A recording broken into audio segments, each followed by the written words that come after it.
Energy resources, ये मुख्य परीक्षा में एक क्वेश्चन आप एक्सपेक्ट कर सकते हैं, और ये चाहे वो आपका एनर्जी सिक्योरिटी से रिलेटेड हो, एनर्जी सेक्टर से रिलेटेड हो, या एनर्जी रिसोर्सेज से रिलेटेड हो, एक क्वेश्चन किसी न किसी फॉर्म में आने की संभावना हमेशा बनी रहती है। तो यहाँ पर हम लोग कल जो देखा था उससे आगे बढ़ेंगे और एनर्जी रिसोर्सेज से रिलेटेड जितने भी कंसेप्ट्स हैं उसको क्लियर करेंगे, और why energy security is important for any country, any region, any state, उस बिंदु पर भी हम लोग चर्चा करेंगे। Energy resources and energy security, तो हम लोगों को जैसा कि पता है कि एनर्जी जो रिसोर्सेज हैं उसको दो तरीके से हम लोग क्लासिफाई करते हैं। एक होता है कन्वेंशनल सोर्स ऑफ एनर्जी और दूसरा होता है non conventional source of energy. Conventional को बोलते हैं परंपरागत ऊर्जा के स्रोत, और नॉन कन्वेंशनल को बोलते हैं गैर परंपरागत ऊर्जा के स्रोत। तो परंपरागत ऊर्जा के जो स्रोत होते हैं, जिसको हम लोग ट्रेडिशन से यूज करते आ रहे हैं, पास्ट में जिसको हम लोग एनर्जी के रूप में यूज करते आ रहे हैं, उसको कन्वेंशनल परंपरागत सोर्स ऑफ एनर्जी बोलते हैं।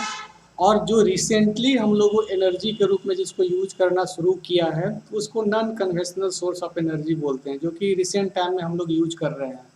तो दोनों में बेसिकली अंतर ये है कि कन्वेंशनल सोर्स ऑफ एनर्जी में वो आएंगे जिसको हम लोग पहले से यूज कर रहे हैं, वो कन्वेंशनल सोर्स में आएंगे। इसको पास्ट में हम लोग मानव सभ्यता के शुरुआत से ही जो है जिसको एनर्जी के रूप में यूज कर रहे हैं, और दूसरा नॉन कन्वेंशनल जो है वो जो रिसेंटली जो हम लोग यूज करना शुरू किए हैं। तो ये दो टाइप्स के रिसोर्स में डिवीजन किया गया है, परंपरागत ऊर्जा के स्रोत और गैर परंपरागत ऊर्जा के स्रोत, जिसको non conventional source of energy बोलते हैं। दोनों में अंतर ये है कि conventional sources are mostly generally जितने भी कन्वेंशनल सोर्स ऑफ एनर्जी है पोल्यूटिंग इन नेचर को पोल्यूट करते हैं, प्रदूषित करते हैं, प्रकृति को प्रदूषित करते हैं, जबकि नॉन कन्वेंशनल जो सोर्स ऑफ एनर्जी है वो पर्यावरणीय जो है फ्रेंडली है, इन्वायरमेंटली फ्रेंडली होता है। अब इसमें हम लोग देखेंगे कि दोनों में कौन कौन से सोर्सेज आते हैं। तो कन्वेंशनल सोर्सेज में आएंगे जो भी हमारा फायरवुड है, फॉरेस्ट वेस्ट जो फायरवुड्स होते हैं, लकड़ी, cattle dung cake, coal, petroleum, natural gas and electricity, both hydel and thermal electricity, ये सारा जो सोर्स है वो कन्वेंशनल सोर्स ऑफ एनर्जी में आता है। जबकि नॉन कन्वेंशनल जो कि हम लोग रिसेंटली यूज करना शुरू किए हैं, और साइंस एंड टेक्नोलॉजी के डेवलपमेंट के कारण हम लोग रिसेंटली जो है non conventional source of energy use करना शुरू किए हैं। इसमें हमारा solar energy, wind energy, tidal energy, geothermal energy, biogas and atomic energy है। इसके अलावा भी अन्य स्रोत नॉन कन्वेंशनल सोर्स के डेली और डे बाय डे बेसिस पे नए नए सोर्सेज जो है इन्वेंट हो रहे हैं, और जैसे जैसे हमारा state of the art technology renewable energy के क्षेत्र में अचीव हो रहा है, उस तरीके से हमारा नए नए सोर्सेज भी जो है सामने आ रहे हैं। तो पहला तो हमारा जो अंतर है वो हम लोग समझेंगे कि दो सोर्सेज हैं, परंपरागत और गैर परंपरागत। परंपरागत में आपका आ गया जितने भी लकड़ी, जलावन के लिए जो लकड़ी यूज करते हैं, कैटल डंग केक है, कोयला है, पेट्रोलियम, प्राकृतिक गैस एंड हाइडल, थर्मल और हाइडल पावर जो इलेक्ट्रिसिटी जनरेट करते हैं। तो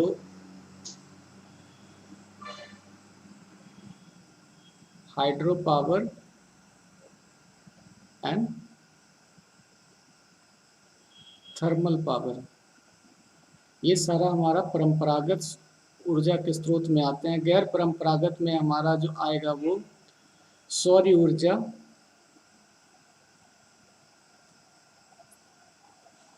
सौर ऊर्जा, पवन ऊर्जा, टाइडल एनर्जी, जियोथर्म, भूतापीय ऊर्जा, भूतापीय ऊर्जा, ज्वारीय ऊर्जा, बायोगैस, बायोगैस और आणविक ऊर्जा, ये सारा जो है हमारा गैर गैर परंपरागत ऊर्जा के स्रोत हैं। एनर्जी कैन बी जनरेटेड, हमारा जो एनर्जी जो ऊर्जा जो है उसका जनरेशन जो उत्पादन होता है फ्यूल मिनरल्स, फ्यूल मिनरल्स में हम लोग क्लासिफाई करते हैं। पहला तो है वो कोल है फ्यूल मिनरल्स में, नेक्स्ट है पेट्रोलियम, तीसरा जो है natural gas, uranium and from electricity, ये सब जो है फ्यूल मिनरल्स में आते हैं जिससे एनर्जी जनरेट किया जाता है। फायरवुड जो है becoming difficult due to decreasing forest area, पहले जो हम लोग देख रहे थे कि हमारी जो सभ्यता की शुरुआत में ऊर्जा के स्रोत के रूप में जो है जंगल से प्राप्त लकड़ियों का उपयोग किया जाता था, लेकिन डे बाय डे जैसे जनसंख्या हमारा बढ़ रहा है तो जनसंख्या बढ़ने के कारण हमारा डिमांड जो है फायरवुड का बढ़ने लगा, जिससे बहुत सारा डिफोरेस्टेशन हुआ। अभी जो है डिफोरेस्टेशन जो है बहुत ही मेजर प्रॉब्लम्स बन गया है, इसलिए अब इसको ऊर्जा के रूप में यूज करना काफ़ी डिफ़िकल्ट हो गया है, या क्योंकि हमारा जो फॉरेस्ट है वो लिमिटेड है और हमारे इन्वायरमेंट को शुद्ध रखने के लिए वो ज़रूरी होता है। Using dung cake is also very मतलब डिस्करेजिंग है, क्योंकि इससे जो है पर्यावरण प्रदूषित होता है और इससे ग्लोबल वार्मिंग का भी समस्या बनी रहती है। तो ये भी जो है अब जो ट्रेडिशनल सोर्स ऑफ एनर्जी हम लोग जो यूज करते थे धीरे धीरे उसको मिनिमाइज करा जा रहा है और उसको डिस्करेज हतोत्साहित करने का भी नीतिगत प्रयास किया जा रहा है, ताकि उसके जगह पे अल्टरनेटिव सोर्स ऑफ एनर्जी को यूज किया जा सके। कन्वेंशनल सोर्स ऑफ एनर्जी हम लोग देखेंगे कि जो सबसे इम्पोर्टेंट सोर्स है कन्वेंशनल सोर्स में वो है हमारा कोल। कोल जो है हमारा कन्वेंशनल सोर्स ऑफ एनर्जी में सबसे इम्पोर्टेंट है, और हम लोग देखेंगे कि ये किस तरीके से हमारे परंपरागत सोर्स ऑफ एनर्जी में कंट्रीब्यूट करते हैं, इसकी क्या अवेलेबिलिटी उपलब्धता क्या है, इससे जुड़ी हुई समस्या क्या है, इन सारे बिंदुओं पर अभी चर्चा करेंगे। Coal is the most abundantly available and use fossil fuel. Fossil fuels में देखेंगे तो कोल जो है सबसे ज़्यादा और ज़्यादा मात्रा में उपलब्ध फॉसिल फ्यूल्स है, और ये जो है is form due to the compression संपीड़न of plant material over millions of years. इसको बनने में जो है कंप्रेसिव फोर्स की ज़रूरत पड़ती है और मिलियंस ऑफ ईयर्स लगते हैं। तो ये तुरंत में बनने वाली फॉसिल फ्यूल्स नहीं है, इसको बनने में मिलियंस ऑफ ईयर्स लगता है।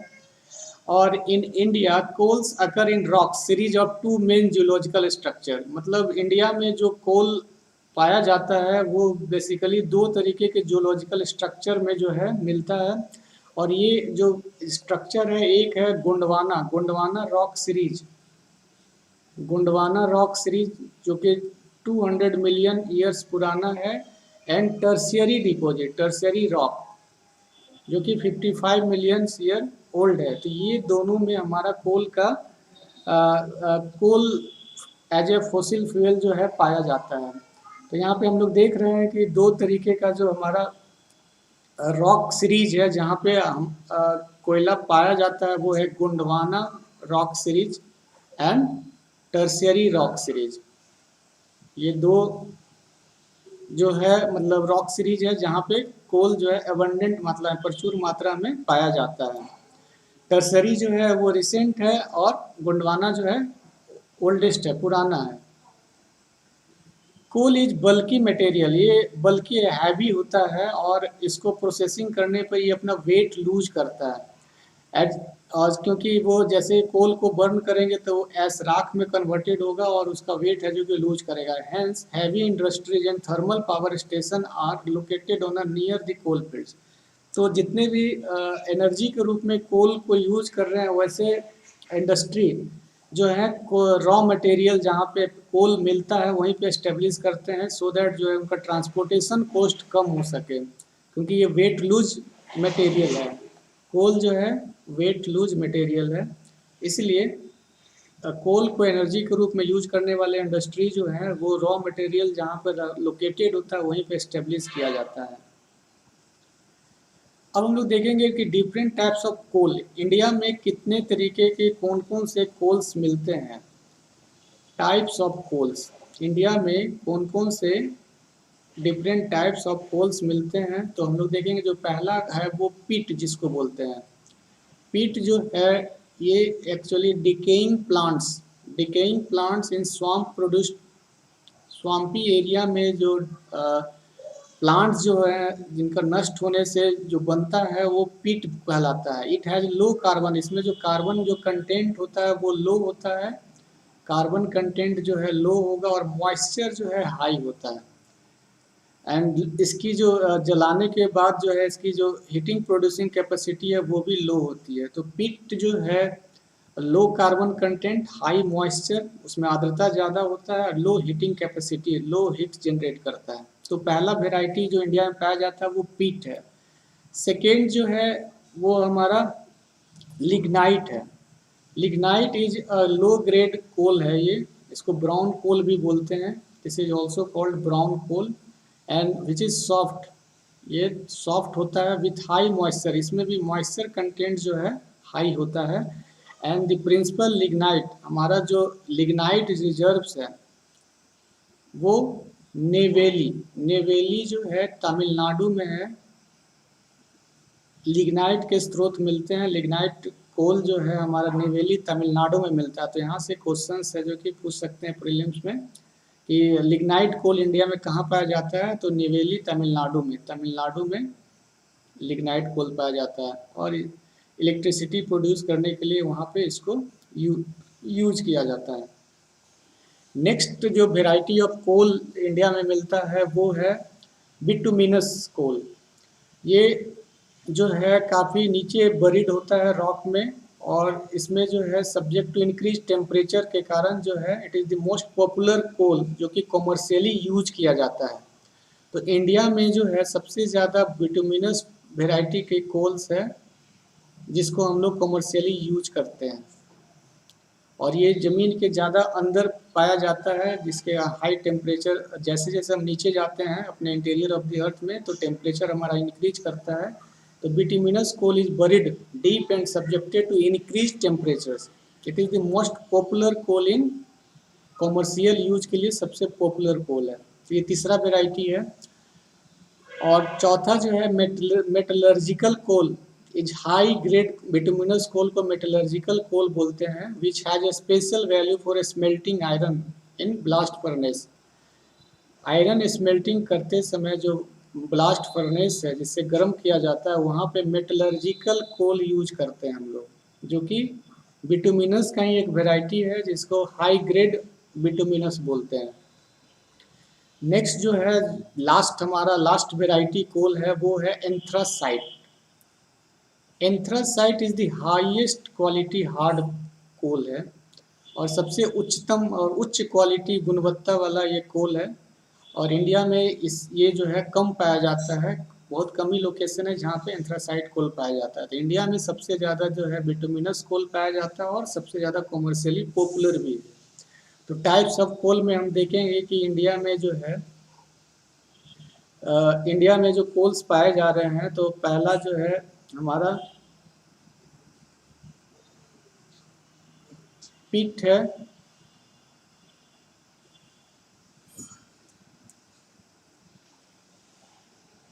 पीट पहला। दूसरा जो है लिग्नाइट, लिग्नाइट। तीसरा जो है बिटुमिनस। फोर्थ जो है high grade bituminous that is called metallurgical coal, and fifth one is anthracite, जो कि सबसे हाई ग्रेड कोल है। तो ये 5 टाइप्स के वेराइटी इंडिया में पाए जाते हैं। अब हम लोग देखेंगे types of coal reserves found in India. India में रिजर्व्स कितने तरीके के इंडिया में पाए जाते हैं। तो coal in India is found in 2 geological structure, जैसा कि हम लोग पहले भी देख चुके हैं। पहला जो है गोंडवाना रॉक सीरीज, पहला है Gondwana rock series coal which are metallurgical coal है। मेटलर्जिकल का मतलब हाई ग्रेड बिटुमिनस कोल यहाँ पे मिलता है। हाई ग्रेड बिटुमिनस कोल यहाँ पर मिलता है गोंडवाना कोल में, which are located in Damodar valley. Damodar valley जो है हमारा वेस्ट बंगाल झारखंड में है।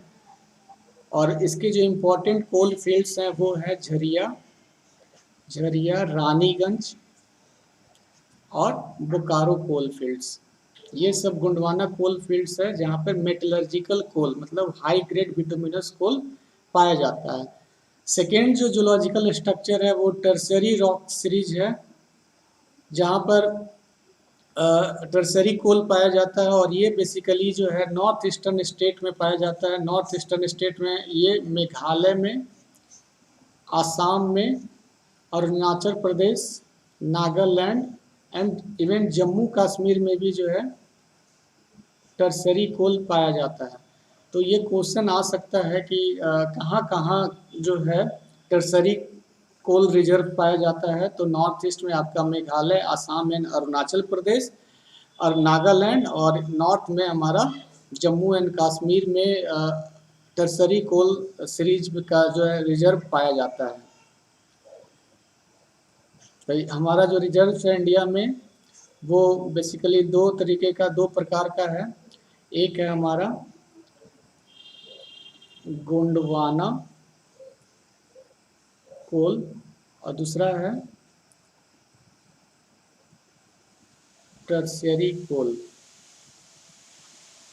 2 types of reserves of coal is found in India. अब हम लोग देखेंगे कि what are the importance of coal in India. India में कोल का क्या इम्पोर्टेंस है।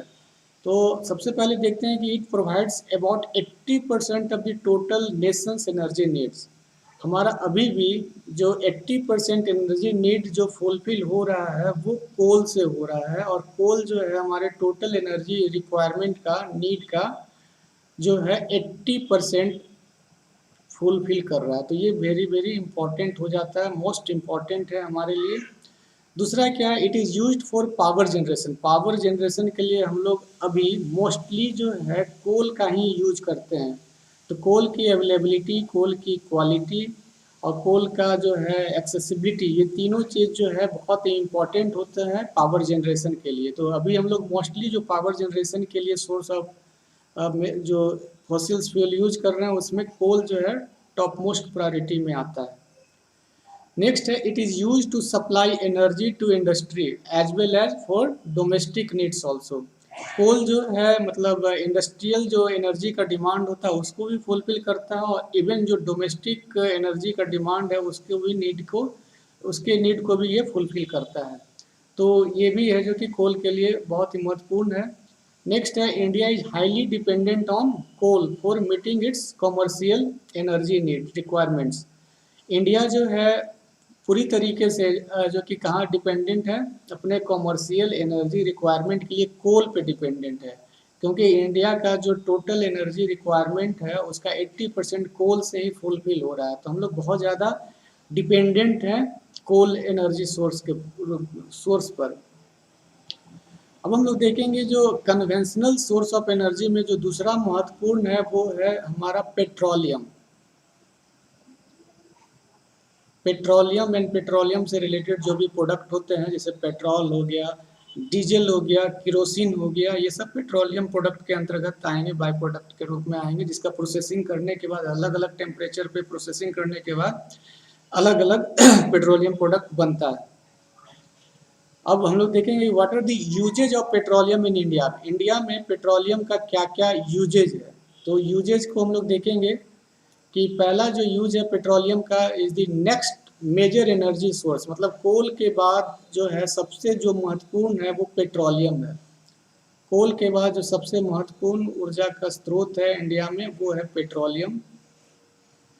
और दूसरा, it provides fuel for heat and lighting, मतलब ये हीट प्रोड्यूस करने के लिए भी और लाइटिंग प्रोड्यूस करने के लिए, दोनों के लिए जो है यूज होता है।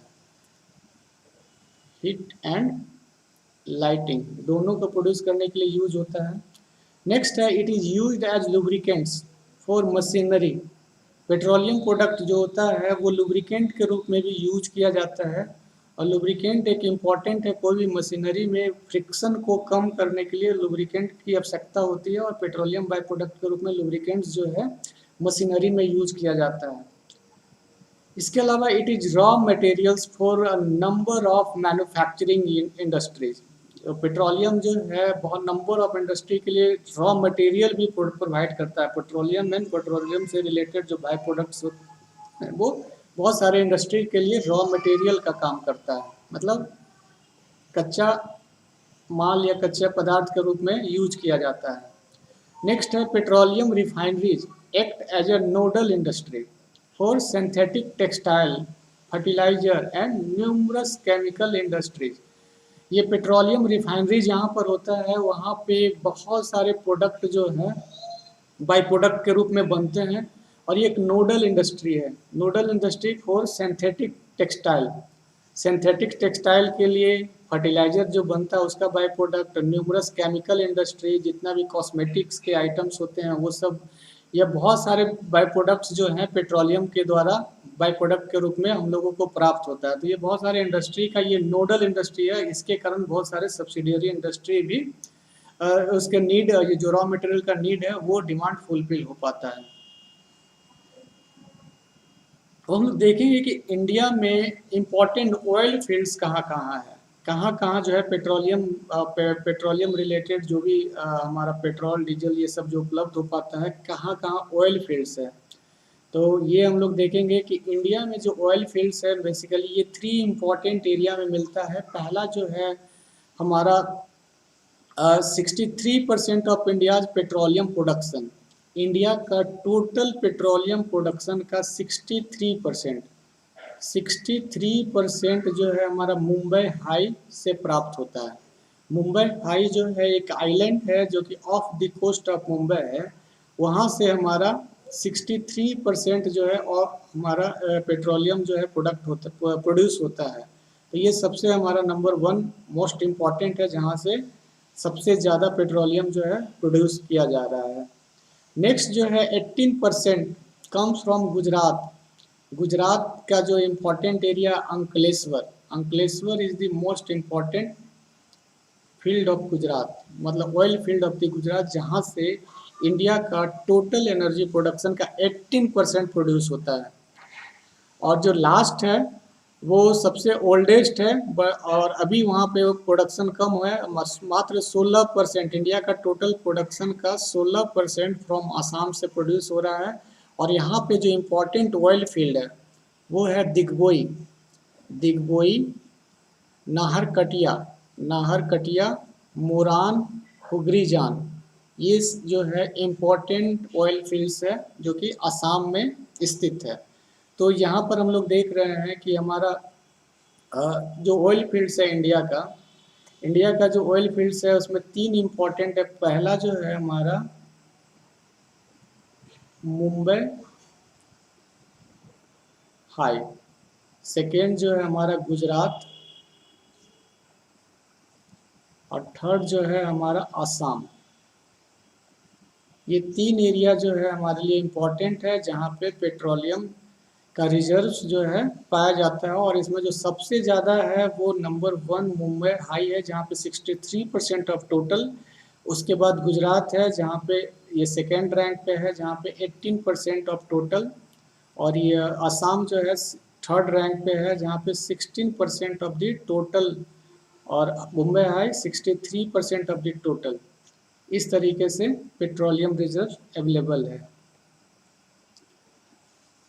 अब हम लोग देखेंगे नेक्स्ट जो हमारा जो कन्वेंशनल सोर्स ऑफ एनर्जी है वो है नेचुरल गैस। तो नेचुरल गैस का भी फील्ड जहाँ पे पेट्रोलियम प्रोडक्ट मिलता है उसी से मिलता जुलता जो एरिया है नियर बाई एरिया, वहाँ पे नेचुरल गैस भी प्राप्त किया जाता है। तो नेचुरल गैस जो हमारा कन्वेंशनल सोर्स ऑफ एनर्जी है, और यहाँ जो नेचुरल गैस हमारे यहाँ जो पाया जाता है, पहला जो है large reserves of natural gas have been discovered in the Krishna Godavari basin. तो जो पहला इम्पोर्टेंट रीजन है हमारा जहाँ पे नेचुरल गैस का रिजर्व डिस्कवर किया गया है वो है कृष्णा गोदावरी बेसिन। तो पहला हमारा हो गया कृष्णा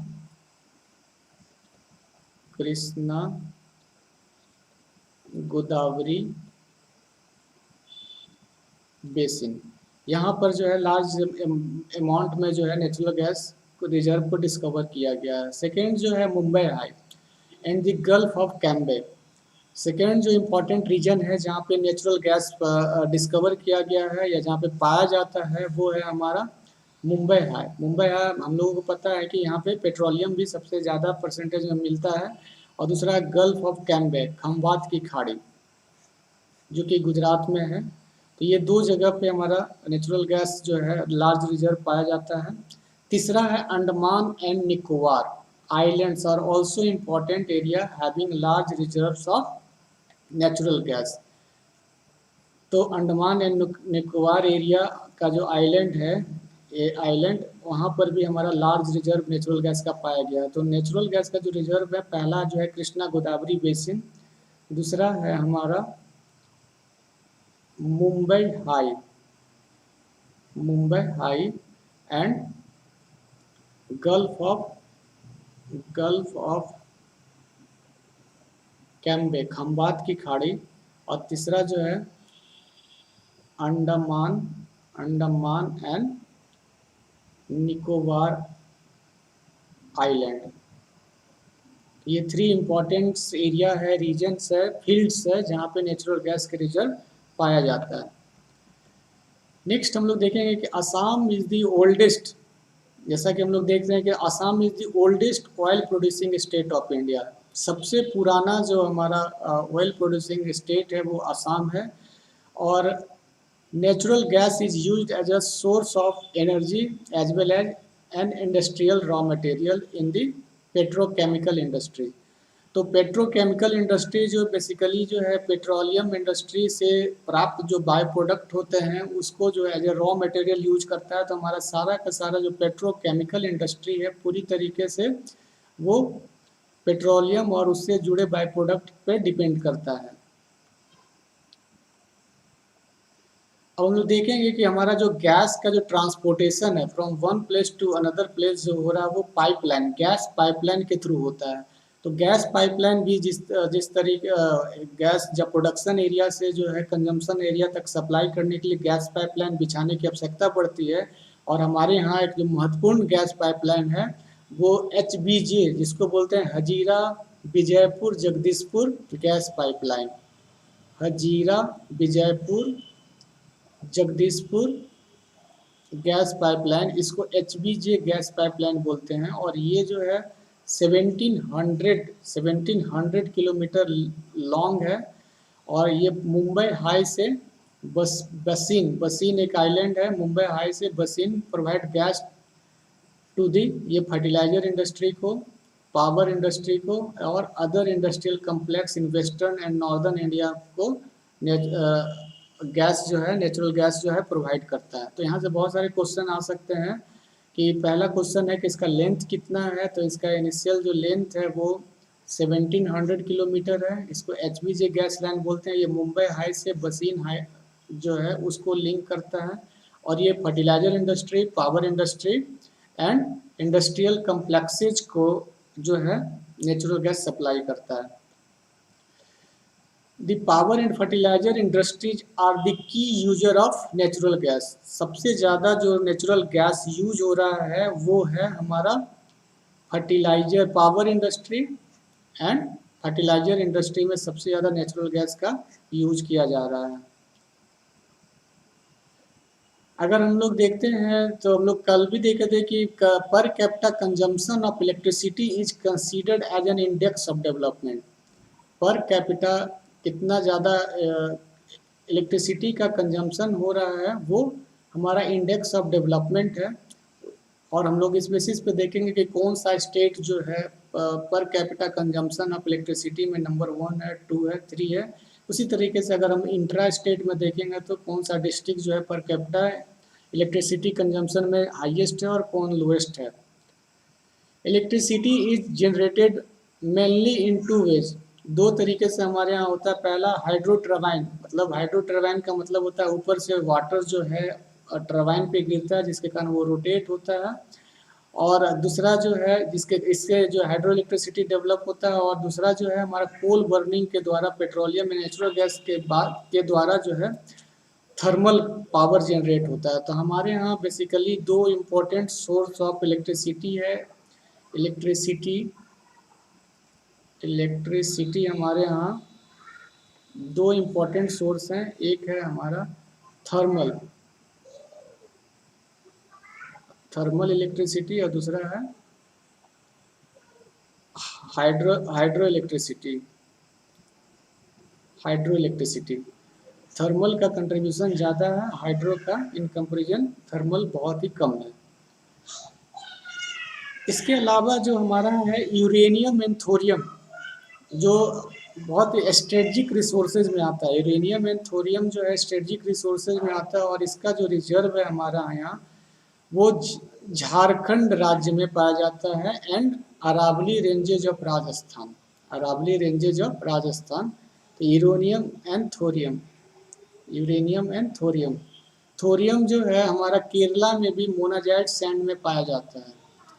दी मोनाजाइट सैंड ऑफ केरला, ये क्वेश्चन आ सकता है प्रीलिम्स में कि monazite sand of Kerala is also rich in thorium.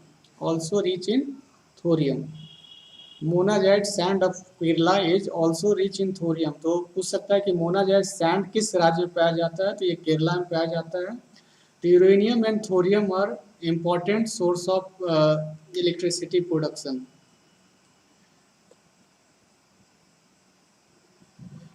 तो this is all about conventional source of energy. अब हम लोग यहाँ पे देखे थे जो कि कन्वेंशनल सोर्स ऑफ एनर्जी है वो इसके बहुत सारे एडवांटेज भी हैं और बहुत सारे डिसएडवांटेज भी हैं। इसका जो डिसएडवांटेज ये है कि ये बहुत लिमिटेड है, लिमिटेड रिसोर्सेज रिजर्व है इसका। इसको पहला प्रॉब्लम ये है। दूसरा प्रॉब्लम ये है कि इसको बनने में मिलियंस ऑफ ईयर्स लगते हैं। तीसरा प्रॉब्लम ये है कि ये अनइक्वली डिस्ट्रीब्यूट है, असमान, विश्व में असमान रूप से वितरण है इसका। चौथा क्या है, ये जलने पर जो है मतलब प्रदूषण क्रिएट करता है, इससे CO2 और मतलब ग्रीन हाउस गैसेज जनरेट होते हैं। तो ये इन्वायरमेंट को भी है जो कि पोल्यूट करता है। पाँचवा ये है कि इसका जो है डिमांड बढ़ने के कारण इंटरनेशनल मार्केट में इसका प्राइस भी जो है फ्लक्चुएट करते रहता है, कभी हाई हो जाता है, कभी बहुत ज़्यादा हाई हो जाता है, वो प्रॉब्लम है। तो इस तरीके से बहुत ही ज़्यादा प्रॉब्लम्स है। रिजर्व लिमिटेड है, अनइक्वल डिस्ट्रीब्यूशन है, प्राइसेज काफ़ी हाई है। तो ये सारी प्रॉब्लम्स को देखते हुए हमारा जो इंक्रीजिंग डिमांड है उसको फुलफिल करने में ये सक्षम नहीं है। आने वाले समय में ये एग्जॉस्ट भी हो जाएगा, कम समाप्त भी हो जाएगा। अतः हम लोगों को एक, और साथ ही साथ ये इन्वायरमेंट को पोल्यूट भी कर रहा है। अतः हम लोगों को यह कंपल्सन हो गया है कि हम लोग अल्टरनेटिव सोर्स ऑफ एनर्जी, मतलब ऊर्जा के वैकल्पिक जो स्रोत हैं उधर मूव करना पड़ेगा। और उसके लिए ज़रूरी है कि पहले हम लोग कन्वेंशनली जो सोर्स एनर्जी के रूप में यूज कर रहे थे उससे हटकर अब नॉन कन्वेंशनल जो गैर परंपरागत ऊर्जा के स्रोत हैं उसको भी हम लोग यूज करना शुरू करेंगे। इसके बहुत सारे एडवांटेज हैं, वो देखेंगे। और इसमें क्या क्या लिमिटेशंस हैं, टेक्नोलॉजिकल हमारा क्या क्या प्रॉब्लम्स इसमें आता है और इसमें क्या क्या डेवलपमेंट हो रहा है, इसको हम लोग एक एक करके देखेंगे। तो non conventional sources of energy, the growing consumption, मतलब जैसे जैसे पॉपुलेशन इंक्रीज कर रहा है डिमांड भी इंक्रीज करेगा। जैसे ही डिमांड इंक्रीज करेगा तो कंजम्पशन लेवल भी बढ़ेगा। तो ये हमारा जो फॉसिल फ्यूल्स के ऊपर जो डिपेंडेंसी है उसको स्विच ओवर करने का हाई टाइम आ गया है, क्योंकि वो हमारा ग्रोइंग डिमांड को फुलफिल नहीं कर पाएगा। नेक्स्ट है राइजिंग प्राइसेस। प्राइस लेवल जो है हमारा बहुत ज़्यादा हाई कर रहा है, हाई हो रहा है कन्वेंशनल सोर्स ऑफ एनर्जी का, तो ये भी एक प्रॉब्लम है।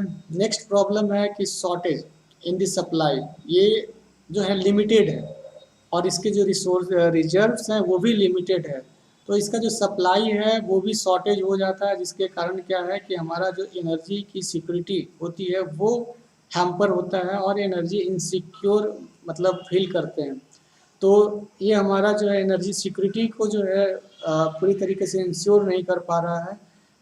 नेक्स्ट है कि the growth of the national economy is getting hampered by it, क्योंकि ये लिमिटेड है, इसका प्राइस हाई है, प्लस इन्वायरमेंट पोल्यूट हो रहा है, तो ये सारे कंसिड्रेशंस को अगर ध्यान में रखते हैं तो हमारा इकोनॉमी जो है, इकोनॉमी का जो ग्रोथ है वो अफेक्टेड हो रहा है। तो हमको समय रहते ही हम लोगों को और वैकल्पिक ऊर्जा स्रोतों को विकसित करना होगा और उसका ज़्यादा से ज़्यादा यूज करने का मतलब बल, उस पर बल देने की आवश्यकता होगी।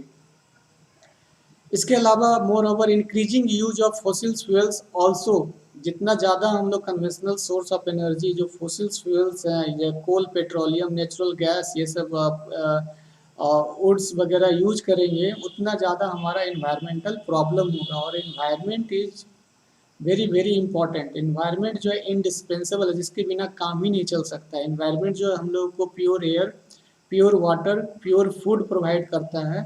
तो अगर हम बहुत ज़्यादा जो है कन्वेंशनल सोर्स का एनर्जी यूज करेंगे तो इससे हमारा इन्वायरमेंट पोल्यूट होगा और इन्वायरमेंट जो है फिर ह्यूमन सर्वाइवल को, जो ह्यूमन का जो एग्जिस्टेंस है, मानव का जो अस्तित्व है, उस पर अगर खतरा उत्पन्न करेगा तो हमारा ये डेंजर्स जो है क्रिएट कर रहा है। तो इन सब तो समस्याओं के कारण अब हम लोगों को जो है कन्वेंशनल सोर्स ऑफ एनर्जी से non conventional source of energy की तरफ मूव करने का समय आ गया है। अब हम लोग देखेंगे कि हमारा जो non conventional source of energy है हमारा, वो सोलर एनर्जी है।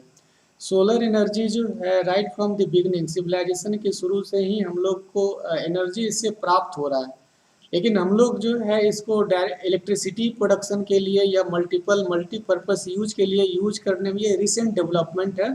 और अब जो है सोलर एनर्जी को भी ट्रैप करके जो है इलेक्ट्रिक एनर्जी में कन्वर्ट किया जा रहा है। और इसमें डे बाय डे जो है टेक्नोलॉजी का जो एडवांसमेंट हो रहा है, और जैसे जैसे टेक्नोलॉजी एडवांसमेंट होगा उस हिसाब से इसकी इफ़िशियंसी भी बढ़ेगी और इफ़ेक्टिवनेस भी बढ़ेगी और कॉस्ट भी रिड्यूस होगा, और इससे जो है इन्वायरमेंटल पोल्यूशन भी नहीं होगा। तो ये विन विन सिचुएशन जो है गवर्नमेंट को और सिटीजन को प्रोवाइड कर रहा है। तो हम लोग देखेंगे कि सोलर एनर्जी में हम लोग किस तरीके से प्रोग्रेस कर रहे हैं। तो फोटोवोल्टाइक टेक्नोलॉजी, फोटोवोल्टाइक टेक्नोलॉजी जो है वो सन लाइट को कन्वर्ट करता है इलेक्ट्रिसिटी में। ये जो टेक्नोलॉजी है इसको बोलते हैं फोटोवोल्टाइक टेक्नोलॉजी, और ये जो टेक्नोलॉजी है वो सनलाइट को डायरेक्टली कन्वर्ट करता है इलेक्ट्रिसिटी में, सनलाइट को डायरेक्टली कन्वर्ट करता है इलेक्ट्रिसिटी में। तो ये इम्पॉर्टेंट टेक्नोलॉजी है, रिवोल्यूशनरी टेक्नोलॉजी है। जो sun is the immense source of, मतलब रिपोजिटरी ऑफ एनर्जी सोर्स, तो वहाँ से अगर उसको हम लोग कन्वर्ट कर पा रहे हैं तो ये बहुत ही बड़ा मतलब अचीवमेंट है। और जितना ज़्यादा हम technological state of the art technology achieve करेंगे उतना ज़्यादा हमारा फ्यूचर जो है एनर्जी सिक्योर होगा। नेक्स्ट है कि the largest solar plant of India is located at Madhapur near Bhuj, Gujarat. India में लार्जेस्ट सोलर प्लांट जो है इस्टेब्लिश किया गया है इंडिया माधापुर नियर भुज, भुज जो है गुजरात में है, वहाँ पर जो है लार्जेस्ट सोलर प्लांट इस्टेब्लिश किया गया है। नेक्स्ट है कि the largest wind farm cluster, ये विंड फार्म क्लस्टर ये भी रिन्यूएबल एनर्जी में आता है। ये तमिलनाडु में एस्टेब्लिश किया गया from Nagercoil to Madurai. Nagercoil to Madurai जो है विंड फार्म का क्लस्टर बनाया गया है, और ये कोस्टल एरिया में लोकेटेड है। कोस्टल एरिया में जो है विंड की स्पीड जो है काफ़ी ज़्यादा होता है, जो कि जो विंड के जो फैन होते हैं उसको मूव करने में हेल्प करता है, और जिससे बाद में वो एनर्जी जनरेट करता है।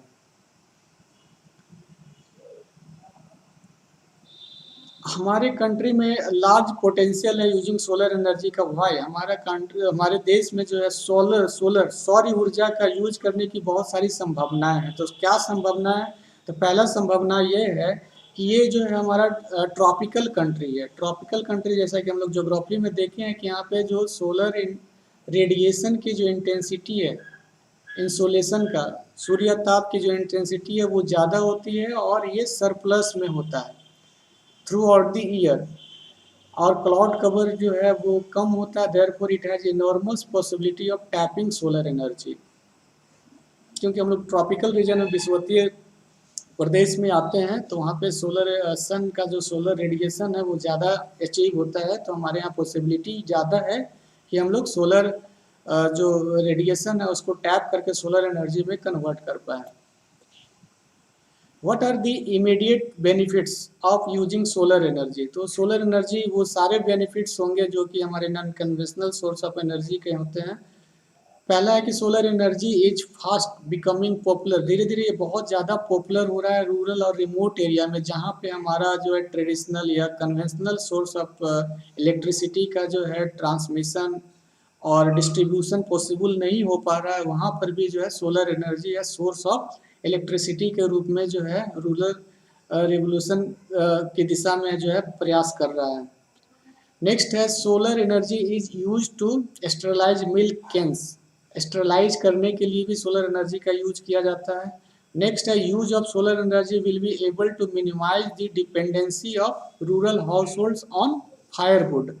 अगर सोलर एनर्जी जो है रूरल एरिया में प्रोडक्शन शुरू हो जाता है तो पहले जो हम लोग फायरवुड को यूज करते थे, जंगल से लकड़ी काट करके ऊर्जा के लिए यूज जलाते थे, तो वो नहीं करेंगे, उसका डिमांड कम हो जाएगा और उसका डिमांड कम होने से क्या होगा कि हमारा पर्यावरण भी प्रदूषण से बच जाएगा। नेक्स्ट है सोलर एनर्जी जो है this will contribute to environmental conservation. Environmental conservation के लिए बहुत ही महत्वपूर्ण है क्योंकि वो सप्लाई एनर्जी को भी सप्लाई करता है और एग्रीकल्चर को भी जो है मैन्योर के रूप में उसको डेवलप करता है। अब हम लोग देखेंगे दूसरा जो इम्पोर्टेंट नॉन कन्वेंशनल गैर परंपरागत सोर्स ऑफ एनर्जी है वो विंड एनर्जी है।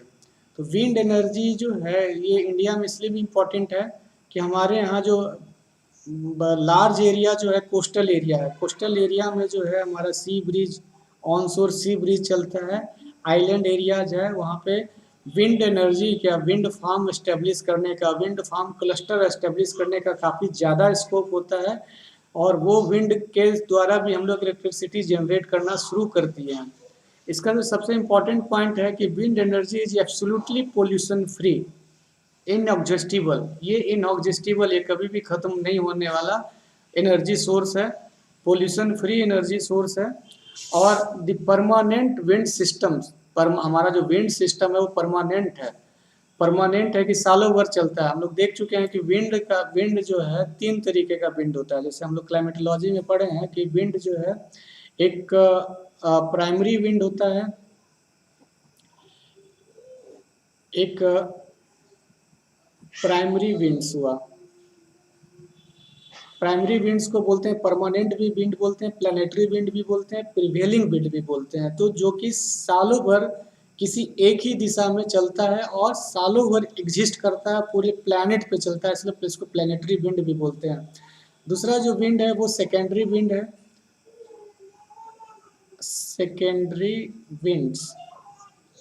सेकेंडरी विंड्स में जो मॉनसून विंड है या फिर जो फ्रंट का फॉर्मेशन होता है या एयर मास का जो मूवमेंट हो रहा है या साइक्लोन और ये सब जो मूवमेंट है एयर का, ये सब सेकेंडरी विंड सर्कुलेशन में आता है। और थर्ड जो है वो टर्सरी विंड सर्कुलेशन में आता है। टर्शियरी विंड सर्कुलेशन में जो लोकल्स विंड होते हैं, land and sea breeze, mountain winds, valley winds, तो these are the tertiary winds. तो ये हमारे यहाँ इसका जो है अवेलेबिलिटी और मतलब सालों भर है और सालों भर फेवरेबल जोग्राफिकल लोकेशन है, तो हम लोग विंड एनर्जी को ट्रैप करने का काफ़ी ज़्यादा स्कोप है और इससे हम लोग, और ये इन्वायरमेंट फ्रेंडली भी है, इनऑब्जेस्टिबल है, कभी भी समाप्त नहीं होने वाला एनर्जी सोर्स है। ज़रूरत इस बात की है कि जल्दी से जल्दी जो है state of the art technology को डेवलप किया जाए, सो दैट इसकी इफिशियंसी और इफेक्टिवनेस बढ़े इलेक्ट्रिसिटी प्रोडक्शन में, साथ ही साथ कॉस्ट जो प्रोडक्शन है वो रिड्यूस हो जाए या मिनिमाइज हो जाए। तो ये हमारा भी रिक्वायरमेंट है विंड एनर्जी के लिए। नेक्स्ट है in Rajasthan, Gujarat, Maharashtra and Karnataka favourable conditions जो है फॉर विंड एनर्जी के लिए जो है एग्जिस्ट करता है। और ये कोस्टल एरिया है और जहाँ पर जो है विंड का स्पीड काफ़ी ज़्यादा है, और उस विंड में जो है हम लोग विंड फार्म या विंड फार्म क्लस्टर लगा करके जो है विंड एनर्जी को ट्रैप कर सकते हैं। Wind power plant at Lamba in Gujarat in Kutch is the largest in Asia. हमारा जो विंड पावर प्लांट बनाया गया है लांबा में, लांबा जो है गुजरात में है, ये कच्छ एरिया में है, और ये एशिया का लार्जेस्ट विंड पावर प्लांट है। एशिया का लार्जेस्ट विंड पावर प्लांट है जो कि गुजरात के कच्छ जिले में स्थित है, लांबा नामक जगह पर ये स्थित है। Another wind power plant is located at Tuticorin.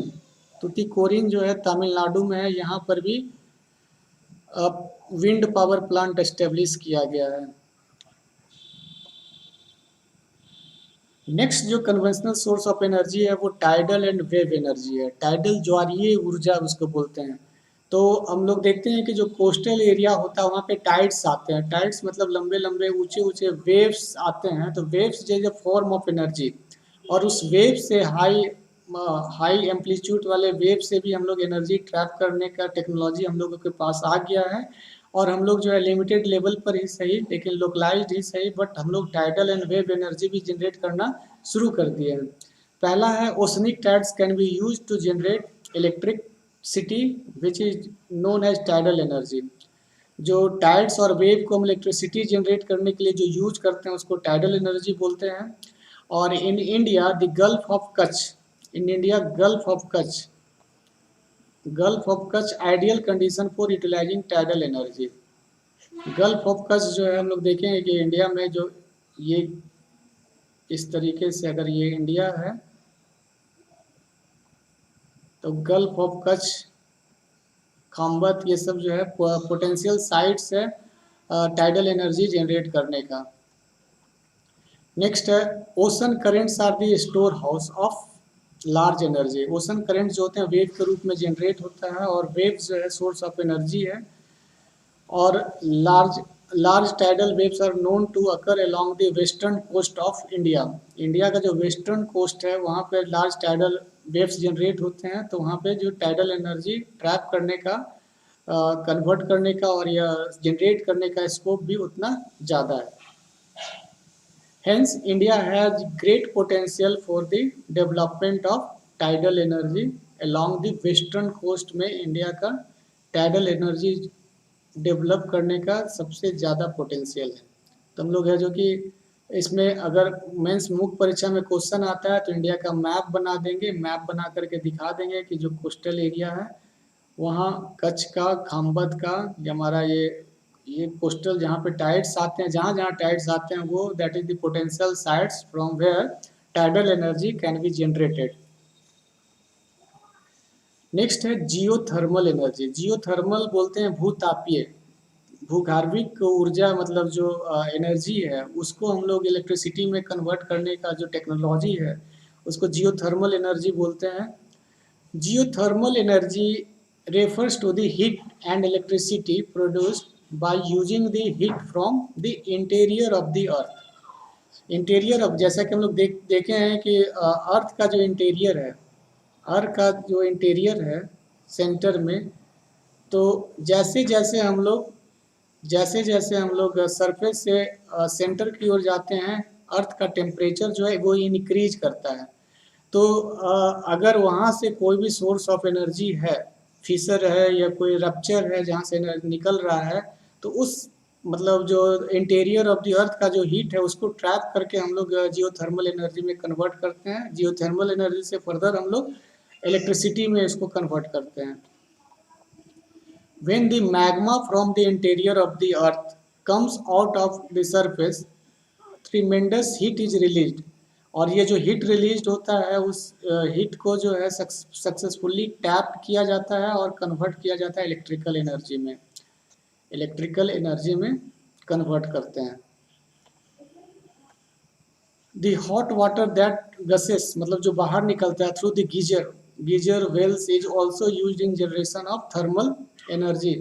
मतलब जो भी हमारा गर्म गर्म झरना है या गर्म जो भी स्ट्रीम्स है, ये सब जो धरती के अंदर से जो बाहर निकल रहा है, ये सब से भी जो है जियो थर्मल एनर्जी मतलब को इलेक्ट्रिसिटी में कन्वर्ट किया जाता है। In India geothermal energy plant is at Manikaran. India में जियोथर्मल एनर्जी का प्लांट जो है एस्टेब्लिश किया गया है मणिकारण। मणिकारण जो है हिमाचल प्रदेश में है, हिमाचल प्रदेश में है। यहाँ जियोथर्मल एनर्जी कन्वर्ट किया जा रहा है। इसके अलावा जियोथर्मल एनर्जी का जो इम्पोर्टेंट साइट है वो पुग्गा वैली इन लद्दाख एरिया में है पुग्गा वैली। यहाँ पे जियोथर्मल एनर्जी का काफ़ी ज़्यादा पोटेंशियल है। उसी तरीके से बिहार में देखेंगे तो मुंगेर में सीता कुंड, राजगीर, ये सब एरिया में जो है गर्म कुंड हॉट कुंड सब है। यहाँ सब भी जो है जियोथर्मल एनर्जी को यहाँ से टैप करके इलेक्ट्रिसिटी में कन्वर्ट किया जाता है।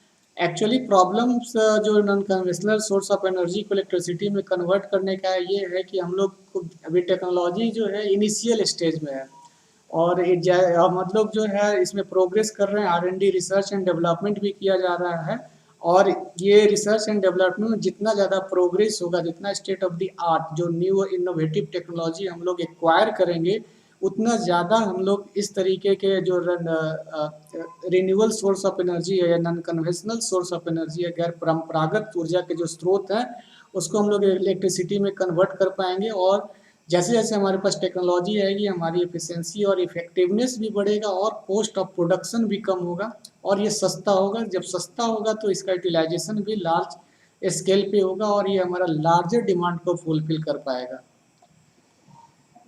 नेक्स्ट जो इम्पोर्टेंट है हमारा नॉन कन्वेंशनल सोर्स है बायोगैस। बायोगैस जो है the plants using cattle dung and known as gobar gas plants. In rural India ये गोबर गैस प्लांट्स एस्टेब्लिश किया जा रहा है और इसके बहुत सारे बेनिफिट्स जो है फार्मर को मिल रहे हैं। पहला तो है कि एनर्जी प्रोवाइड हो रहा है और दूसरा जो है क्वालिटी ऑफ मैन्यूर जो है उनको मिल जा रहा है। तो एनर्जी भी मिल रहा है और क्वालिटी मैन्यूर भी मिल रहा है। दोनों चीज़ जो है बायोगैस से किसानों को ग्रामीण क्षेत्रों में मिल पा रहा है। What is biogas energy? तो biogas is produced from shrubs. जो भी श्रब्स है मतलब जो अपशिष्ट है, फार्म वेस्ट है, एनिमल एंड ह्यूमन वेस्ट है, it is mostly used for domestic consumption in rural area. Decomposition of organic matters yield gas. ये जो भी डिकम्पोज किया जाता है उससे गैस निकलता है which has higher thermal efficiency. उसका जो तापीय क्षमता है वो काफ़ी ज़्यादा होता है in comparison to kerosene and dung cake या चारकोल की तुलना में इसका जो थर्मल इफिशियंसी है, तापीय जो क्षमता है वो काफ़ी ज़्यादा होता है। What are the benefits of using biogas? का बेनिफिट्स क्या है एरिया ऑफ आवर कंट्री? तो पहला तो बेनिफिट क्या है कि गोबर gas and biogas provides many benefits to the farmers in rural area. पहला है कि provide energy to the households को एनर्जी प्रोवाइड करता है। दूसरा जो इम्पोर्टेंट है कि ये मैन्यूर जो है गुड क्वालिटी मैन्यूर प्रोवाइड करता है,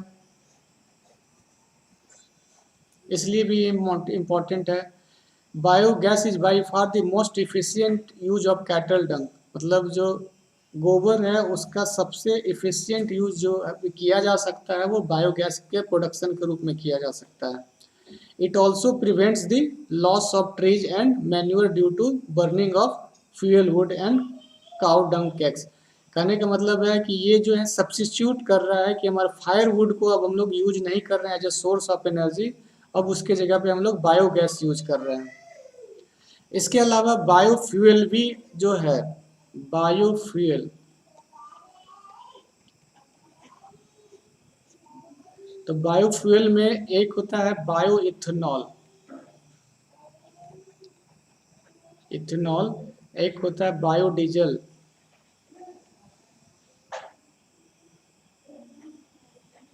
बायोडीजल।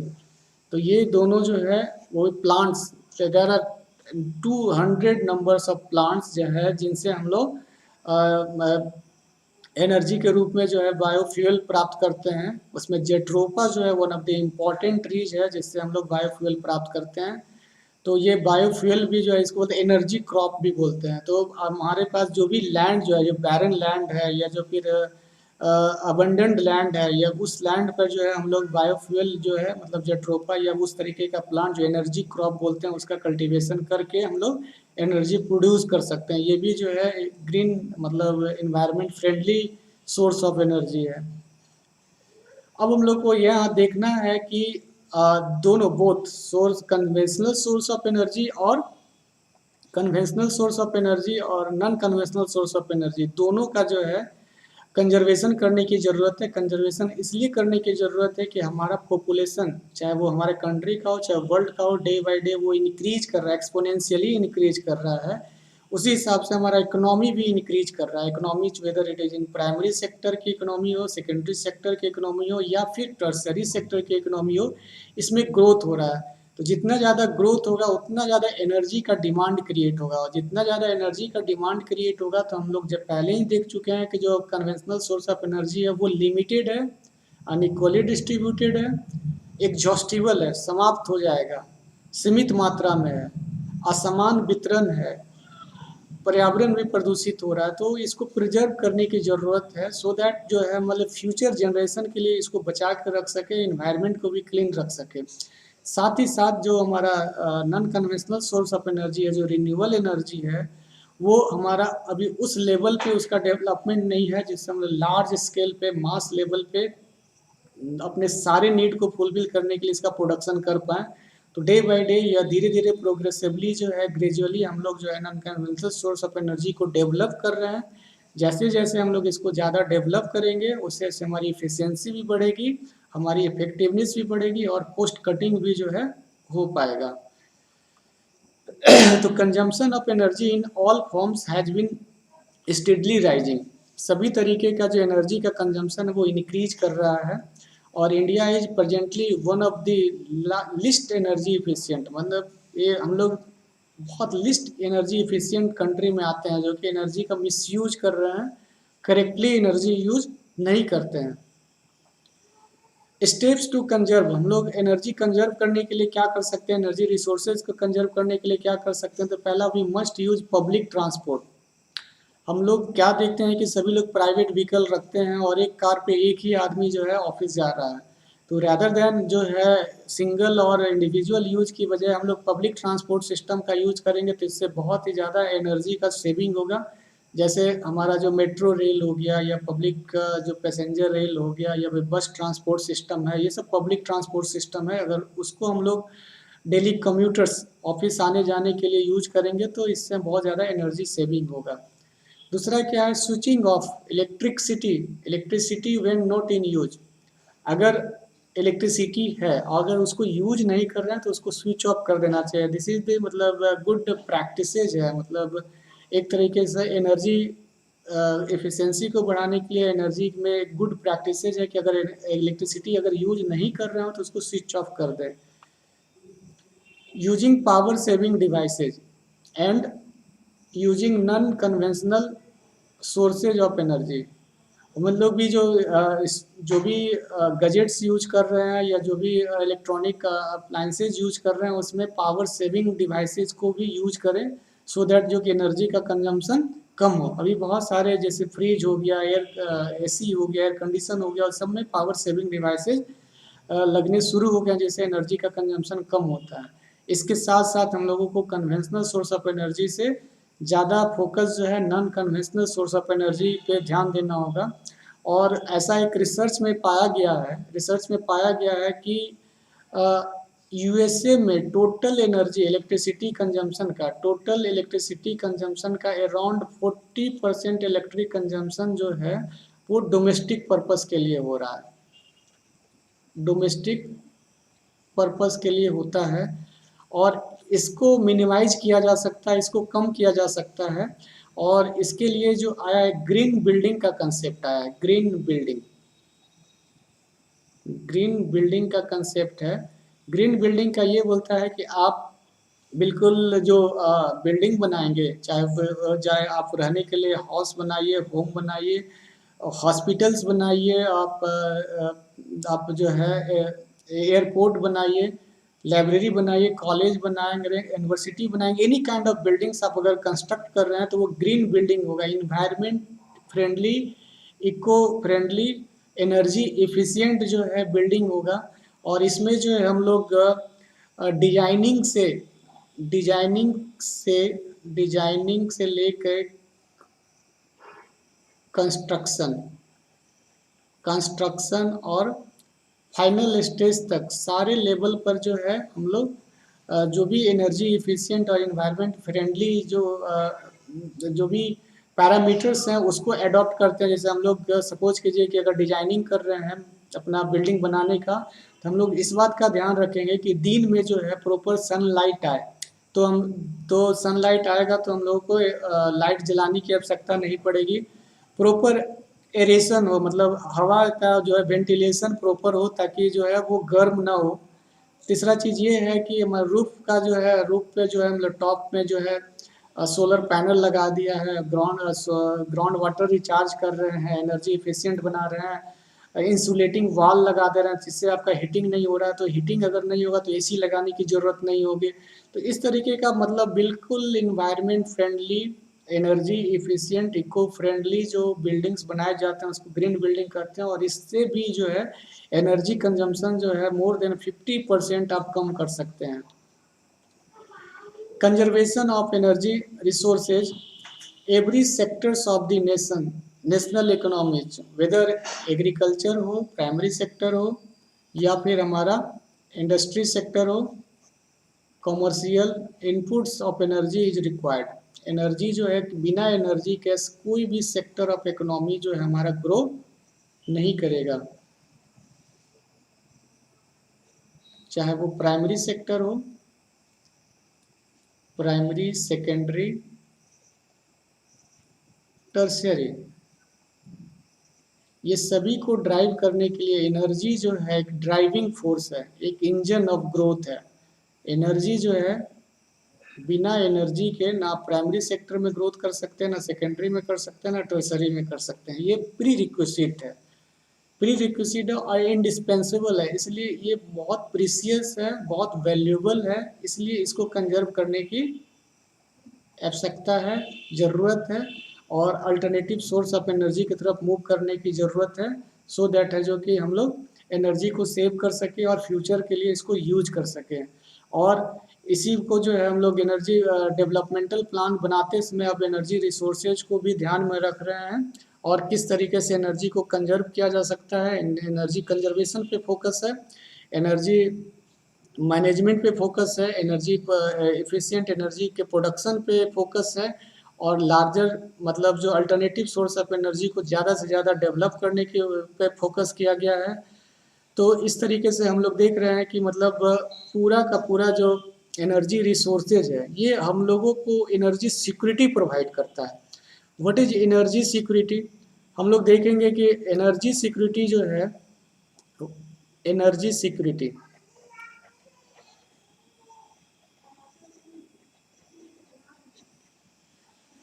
तो एनर्जी सिक्योरिटी में जो सबसे इम्पोर्टेंट है, पहला जो है अवेलेबिलिटी।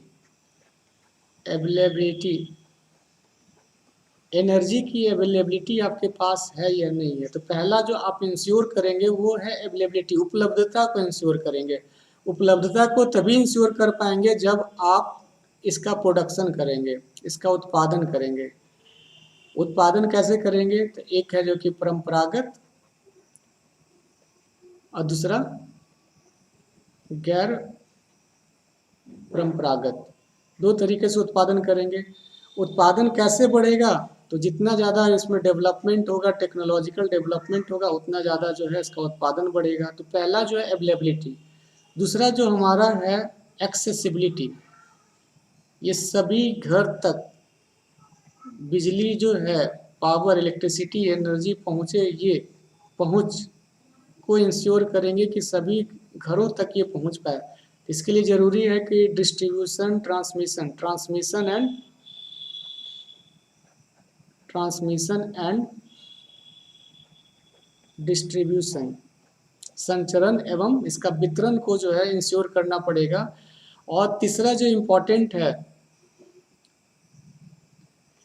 क्वालिटी मतलब कि आप बोलेंगे कि environment pollution free energy, pollution free, या जिसको हम लोग बोलेंगे क्वालिटी इलेक्ट्रिसिटी या क्वालिटी एनर्जी, पोल्यूशन फ्री होना चाहिए। और चौथा जो इंश्योर करेंगे, इसका जो कॉस्ट है वो भी वायबल होना चाहिए, मतलब दैट कि everyone will be able to pay that much of amount, कि उसको हम लोग पे कर सके। तो availability and accessibility of pollution free energy to everyone सभी को मिले एट अफोर्डेबल कॉस्ट